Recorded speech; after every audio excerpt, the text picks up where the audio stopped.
ఇది ఆంధ్రప్రదేశా, ఆఫ్ఘనిస్తానా?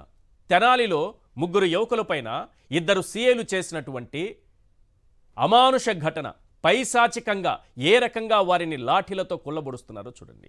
మానవత్వం ఎక్కడుంది? మానవత్వం పక్కన పెడదాం, మానవత్వం కనిపించదు, పోతే పోయింది. ఇది రాజ్యాంగం, అంబేద్కర్ గారు రాసిన రాజ్యాంగం కదా. ఈ రాజ్యాంగంలో కొన్ని చట్టాలు ఉన్నాయి కదా, కొన్ని వ్యవస్థలు ఉన్నాయి కదా. చట్టాన్ని అమలు చేయాల్సిన వారే చట్టాన్ని చేతుల్లోకి తీసుకుని ఈ విధంగా నడి వీధిలో, నడి రోడ్డుపై యువకుల్ని ఆ విధంగా లాఠీలతో కొడుతుంటే ఏమనాలి ఈ రాజ్యాన్ని, ఈ రాజ్యాంగాన్ని, ఈ రెడ్ బుక్ రాజ్యాంగాన్ని? అసలు వాళ్ళు తప్పు చేశారు, వాళ్ళు ఏ నేరం చేశారు, వాళ్ళపైన 2018 నుంచి కేసులున్నాయి. కేసులుంటే కేసులు పెట్టండి, న్యాయస్థానాలకు అప్పగించండి. పోలీసులు కొట్టేటటువంటి రైట్ ఏ న్యాయస్థానం ఇచ్చింది, ఏ చట్టం ఇచ్చింది, ఏ సెక్షన్ చెప్పింది, ఏ రాజ్యాంగం చెప్పింది?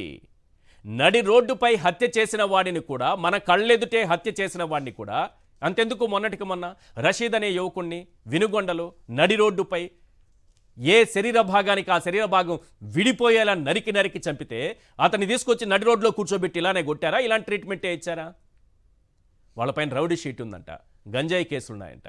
ఉంటే కోర్టుకు అప్పచెప్పండి, అరెస్ట్ చేయండి, ఏ సెక్షన్లో పెట్టాలో పెట్టండి. రిమాండ్ విధించాలన్నా, ఆఖరికి బెయిల్ ఇవ్వాలన్నా, వాళ్ళు దోషులో నిర్దోషులో తేల్చాలన్నా కోర్టులే తేల్చాలి. అది మన రాజ్యాంగం, ప్రజాస్వామ్యం మనకు కల్పించినటువంటిది. మరి పోలీసులు చట్టాన్ని ఎలా చేతుల్లోకి తీసుకుంటారు? పైగా వీళ్ళు పోలీస్ స్టేషన్లో కొట్టితే ఎవరికి కనిపించదు.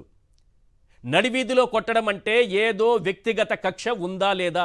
అలా కాళ్ళు పైన బూటు కాలుతో తొక్కి ఒకరు నొక్కి పెడితే ఇంకొకరు పాదాలు పగిలిపోయేలా, చిట్లిపోయేలా కొడుతున్నారంటే ఏదో వ్యక్తిగత కక్ష వీళ్ళ మధ్య ఉందా లేదా? త్వరలో బయటకు వస్తుంది అది. ఏం లావాదేవీలున్నాయి, ఏ వ్యక్తిగత కక్షలు ఉన్నాయి అనేది తప్పకుండా బయటకు వస్తుంది, రాకుండా అయితే ఉండదు. అంతెందుకు సార్, ముంబైలో మారణ హోమం సృష్టించినటువంటి కసబ్ని నడివీధిలో నిలబెట్టి ఏం శిక్షలు వేసాం మనం? ఏం ఉగ్రవాదుల వాళ్ళు, తీవ్రవాదుల వాళ్ళు? కసబ్ను కూడా ఈ ప్రజాస్వామ్యం ప్రకారం, ఈ రాజ్యాంగం ప్రకారం, ఈ చట్టాల ప్రకారం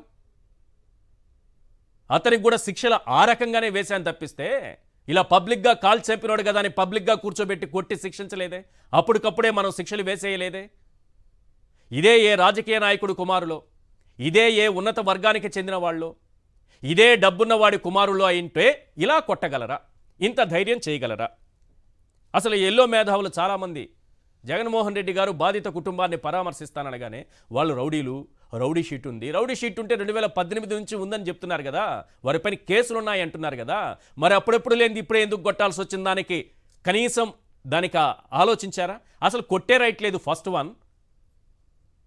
రెండోది, ఇంతకాలం లేని లావాదేవీలు ఏమున్నాయని ఇప్పుడు అంత వ్యక్తిగత కక్షతో అలా కొడుతున్నారు.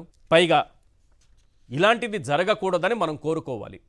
ప్రజాస్వామ్యంలో ఉన్నాము, రాజ్యాంగం పట్ల మనకు గౌరవం ఉంది, మన చట్టాల పట్ల మనకు గౌరవం ఉంది, వాటిని గౌరవించాల్సింది, వాటిని అమలు చేయాల్సింది మన రాజకీయ నేతలు, మన వ్యవస్థలు, మనం ఎన్నుకున్నటువంటి ప్రభుత్వం అని ఇంతమంది నమ్ముతుంటే ఇవేవీ కాదన్నట్టుగా వ్యవహరిస్తున్నారు. ఆఖరికి హోంమంత్రి గారు ఏమన్నారో తెలుసా? ఈ అమానుష ఘటన చూసిన తరువాత, ఈ పైశాచికత్వాన్ని చూసిన తరువాత, ఈ క్రౌర్యాన్ని చూసిన తరువాత కూడా దీన్ని ఖండించాల్సినటువంటి బాధ్యత మన పైన ఉందా లేదా? తప్పు చేస్తే తప్పకుండా శిక్ష పడాల్సిందే. వాడు ఎలాంటి వాడైనా, ఎంత పెద్దవాడైనా తీసుకెళ్లి కోర్టులో అప్పజెప్పండి. వాడు దోష నిర్దోష అనేది కోర్టు నిర్ణయిస్తుంది. మీకు కనీసం రిమాండ్ విధించే అధికారం కూడా లేదు కదా, అది కూడా కోర్టే కదా చూస్తుంది. మీరు కోర్టులోనే కదా సబ్మిట్ చేయాలి. మరి హోంమంత్రి గారు ఏమంటున్నారు ఒక్కసారి అది ప్లే చేయండి. చట్టాన్ని కంట్రోల్ చేయాల్సిన పోలీసు, చట్టాన్ని పోలీసు చేతిలోకి తీసుకోవడం,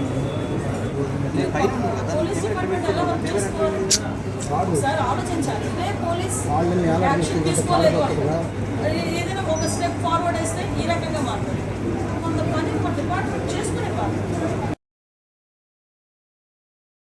చట్టాన్ని కంట్రోల్ చేయాల్సిన పోలీసు, చట్టాన్ని పోలీసు చేతిలోకి తీసుకోవడం,